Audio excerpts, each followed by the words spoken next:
오늘날 사람들은 옛날보다 훨씬 더 발전한 문명과 과학 속에서 옛날보다 더 좋은 환경 속에 살고 있습니다. 사람들은 더 행복한 내일을 계획하며 돈이나 명예, 권력, 쾌락, 사랑, 부귀영화 등 이 세상의 것을 끝없이 추구하며 살아가고 있습니다. 그러나 이 세상에 그 모든 것을 다 얻는다 해도 과연 그런 것에서 영원한 행복이 오느냐 하는 것입니다. 이 세상의 것을 다 얻으면 참으로 행복할 것 같아도 그것 또한 일시적일 뿐입니다. 술이나 쾌락이나 마약 등으로 그 공허함을 메꾸어 보려고 해도 그것 또한 일시적일 뿐이며 여전히 공허함은 또다시 찾아오기 때문에 사람들은 계속 더 채워보려는 욕망에 사로잡히게 됩니다. 사람들은 무슨 환난과 고통이 오면 꼭 살아가야 한다는 자신감이 없어지게 되고 두려움에 빠지게 됩니다. 그래서 사람들은 그 두려움을 이겨보려고 온갖 노력을 다합니다. 그래도 그 두려움이 심해지면 우울증이 들기도 하고 그 우울증이 더 심하게 되면 내가 왜 이렇게 살아야 하나? 죽으면 그만이지 하면서 자살하는 경우도 있습니다. 우리는 왜 이리 공허합니까? 우리는 먹을 것이 많이 있는데도 굶주린 사람 같이 왜 이렇게 배가 고픕니까? 그것이 바로 영혼의 갈증입니다. 사람은 영혼의 갈증을 채워보기 위해 온갖 노력을 다 해보지만 이 세상의 어느 것으로도 근본적으로 채울 수 없습니다. 이 세상의 것을 다 가져야 행복이 있다고 한다면 왜 이 세상 것을 다 가지고 있는 것 같은 수많은 사람들이 거기에 만족을 느끼지 못하고 계속 더 세상 것을 추구합니까? 여러분은 누구나 자기의 뜻대로 온 것이 아니고 창조주이신 하나님의 특별한 의지와 섭리에 따라 이 땅에 태어난 것이므로 하나님께로부터 선택받은 자이므로 여러분은 위대한 존재입니다. 그러나 우리가 하나님과의 관계 속에서 떠나게 되면 공허함과 무언가 모르게 비어있는 공간을 느끼게 됩니다. 인간들이 하나님과 관계가 없으면 이 세상 것으로 아무리 채워도 내 마음의 빈 공간이 채워지지 않습니다. 그러나 우리가 하나님과의 관계를 경험하게 되면 왜 우리가 창조되었는지를 알게 되고 삶의 목적이 분명해집니다. 이 세상에 눈에 보이는 모든 물체는 누군지는 몰라도 만든 사람이 분명히 있습니다. 달나라에 로켓이 가는 세상이라도 모든 인류의 모든 지혜와 지식을 다 모아도 하나의 생명도 못 만들어내지 못합니다. 이 세상의 천지 만물과 인간과 생명, 공기 전파는 인간이 만들어낼 수 없습니다. 하나님께서 만드신 공기는 눈에 보이지 않지만 사람이 공기를 마시지 않으면 죽습니다. 영혼이 없는 동물은 하나님을 모르지만 하나님이 우리 안에 주신 양심이 하나님을 증거합니다. 이 세상 천지 만물은 인간이 만든 과학이나 문명이나 아무런 인간의 노력이 없어도 하나님께서 봄, 여름, 가을, 겨울과 밤과 낮이나 우주 전체를 너무나 질서 정연하게 운영하고 있습니다. 하나님이 우리를 만드시고 이 땅에 태어나게 하셨다면 왜 인간은 허무 속에서 살다가 죽어야 합니까? 죽음 이후에는 과연 우리가 어디로 간다는 말입니까? 죽지 않고 영원히 행복하게 살 수는 없는 것입니까? 라고 하나님께 물을 수 있습니다. 그 질문의 대답은 인간이 창조주 하나님께 불순종한 죄의 문제가 해결되지 않았기 때문입니다. 하나님은 태초에 이 세상 천지 만물과 동물을 만드시고 제일 마지막에 하나님께서 하나님의 형상과 모양대로 사람을 흙으로 만드셨습니다. 인류 역사 초기를 기록한 창세기에서는 하나님이 인간의 코에 하나님 생명의 숨인 생기를 불어넣으셨다고 했습니다. 하나님께서 인간을 만드실 때 영원 불멸의 존재로 만들었습니다.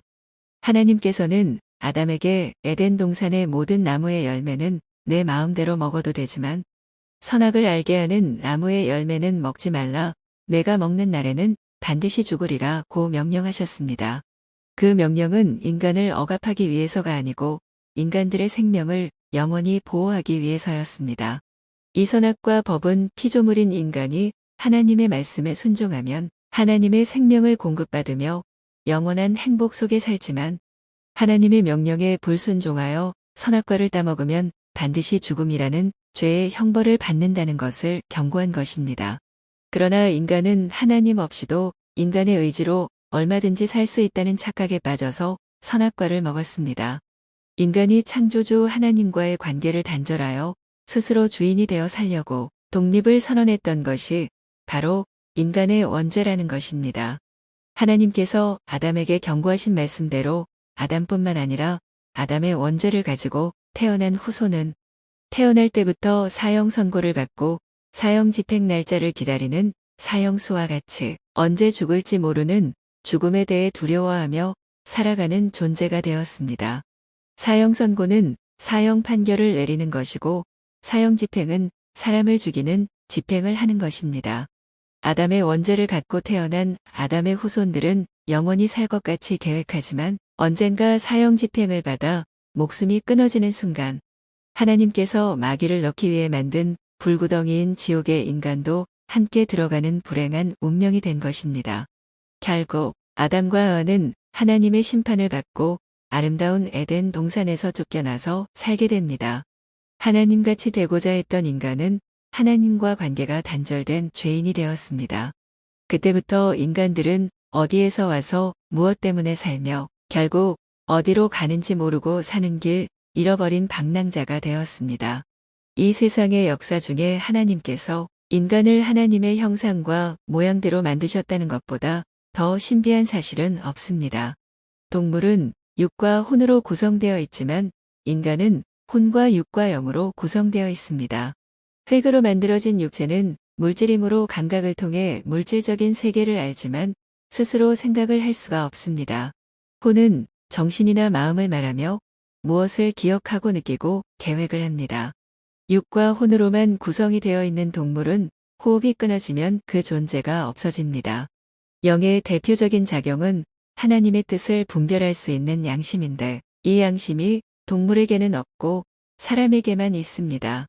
사람은 양심이 있어서 선한 일을 할 때에 그 마음속에 기쁨을 느끼지만 악한 일을 하면 양심으로 괴로워하고 불안을 느낍니다. 하나님을 믿지 않는 사람들도 양심의 법이 있기 때문에 도덕적인 법을 따라서 살려고 하는 것입니다. 그리고 사람이 감당할 수 없는 위급한 일을 당하게 되면 양심이 본능적으로 하나님을 찾습니다. 하나님은 인간에게 영원을 사모하는 마음을 주셨기 때문에 저 영원한 고향인 저 세상에 있는 것을 본능적으로 알고 있습니다. 영원을 사모하는 마음은 영의 작용입니다. 그래서 사람들은 선한 일을 아주 많이 하는 사람을 보고 천국에 갈 사람이라고 말하고 아주 나쁜 짓을 많이 하는 사람은 지옥에 갈 사람이라고 말합니다. 육체는 흙으로 만든 집이고 그 집 속에 살고 있는 주인이 영혼입니다. 나의 육체는 나의 영혼이 임시로 거주하는 집입니다. 하나님께서 우리에게 주신 영은 하나님을 인식하며 하나님의 뜻을 분별하는 기능을 가지고 있습니다. 이 영은 혼을 지배하면서 육체 속에서 살고 있습니다. 사람들은 나의 육체를 나라고 생각하기 때문에 육체가 죽으면 나의 존재도 없어진다고 생각합니다. 그래서 사람들은 사람의 육체가 죽으면 죽었다고 말하기도 하고 또는 돌아가셨다고 말합니다. 돌아갔다는 말은 원래 왔던 곳이 있다는 뜻입니다. 그러나 성경에서는 육체가 죽으면 나의 육체 속에 거하는 영혼이 떠나 장소를 옮기는 것이라고 말합니다. 창조주이신 하나님이 우리를 이 땅에 보내셨기 때문에 흙으로 만든 나의 육체가 죽으면 혼과 영은 몸으로부터 분리됩니다. 성경에서는 죽음을 혼이 떠났다고 표현합니다. 즉 영혼이 육체를 벗어난 상태라는 것입니다. 사람의 영은 하나님의 영이 들어와서 된 것이므로 영은 하나님의 속성을 따라 영원히 존재합니다. 이 세상의 모든 인간은 우리의 죄값으로 영원한 죽음인 지옥으로 갈 수밖에 없는 운명입니다. 이 세상에서도 죄를 지은 사람이 감옥에 가는 것처럼 죄를 지은 영혼은 영원한 감옥인 지옥으로 들어가는 것입니다. 우리가 흔히 사용하는 와이파이는 사람의 눈에 보이지 않는 전파를 통해 무료로 인터넷을 사용할 수 있게 해줍니다. 인간에게는 무선 와이파이와 같은 영으로서 볼 수 없는 하나님의 존재를 인식하고 하나님을 만날 수 있습니다. 만일 와이파이가 고장나면 인터넷이 안 되는 것처럼 인간의 죄 때문에 인간의 영이 고장나 하나님과의 교통이 끊어졌습니다. 그래서 사람들은 하나님의 존재를 인식하지 못하고 하나님을 거부하며 만날 수도 없게 된 것입니다. 아담과 하와가 하나님께 불순종하는 죄를 저질렀을 때 사람 속에 있는 영이 하나님과의 영과 교제가 끊어졌습니다. 그래서 모든 사람들은 영이 죽은 상태로 태어나며 고아와 같은 신세가 되었습니다. 사람들은 인생을 깊이 있게 생각하는 나이가 되면 자기의 마음속에 허전한 빈 공간을 느끼게 됩니다. 그 빈 공간을 사람들은 고독하다고 말하기도 하며 허무함을 느낀다고 합니다. 사람 속 안에 허전한 빈 공간을 느낄 때 사람들은 그 빈 공간을 세상의 온갖 것으로 채우려고 노력합니다. 그런데 우리의 생활 환경이 좋아지고 시간의 여유가 생기며 더 많은 공부를 할수록 마음속에는 전보다 더 큰 구멍이 있음을 느끼게 됩니다. 그래서 사람들은 그 구멍을 메우기 위해 음란과 방탕을 일삼고 도박과 음주의 쾌락에 인생을 바칩니다. 하나님과의 만남이 없기 때문에 자기 멋대로의 인생을 삽니다. 그 결과는 무엇입니까?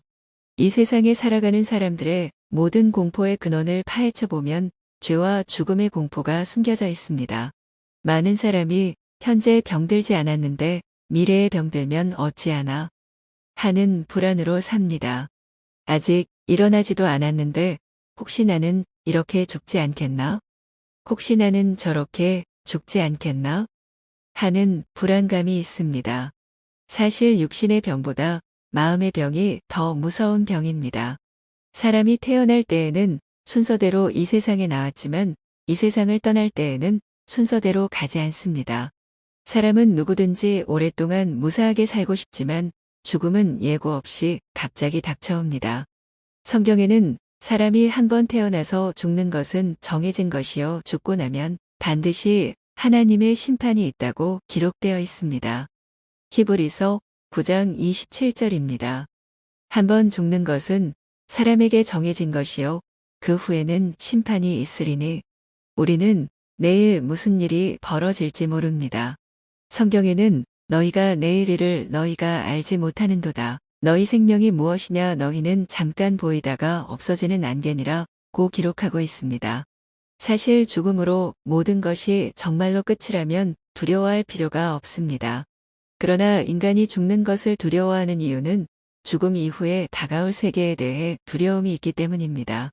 이 문제를 해결할 수 있는 유일한 방법은 예수 그리스도를 믿고 영접하는 일입니다. 영원한 생명으로 우리를 인도하시는 예수 그리스도를 믿으면 모든 공포와 불안으로부터 해방되어 행복한 인생을 살 수 있으므로 이 땅에 살면서도 죽음이 두렵지 않습니다.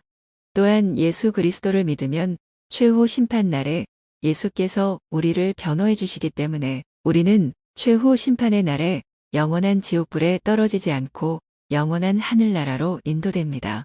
우리의 공허한 삶의 원인은 무엇입니까? 우리의 영이 하나님과 끊어졌기 때문입니다. 하나님과 교제할 수 없기 때문입니다.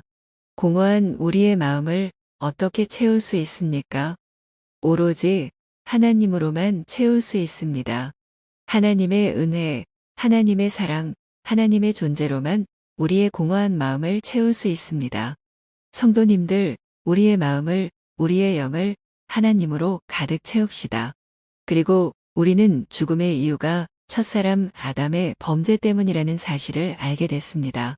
아담의 원죄 이후 모든 인류는 날 때부터 죄악 가운데 나서 하나님 앞에 범죄하며 살다가 결국 죽음 이후에 최후 심판을 받아 영원한 지옥에 가는 운명이 되었습니다.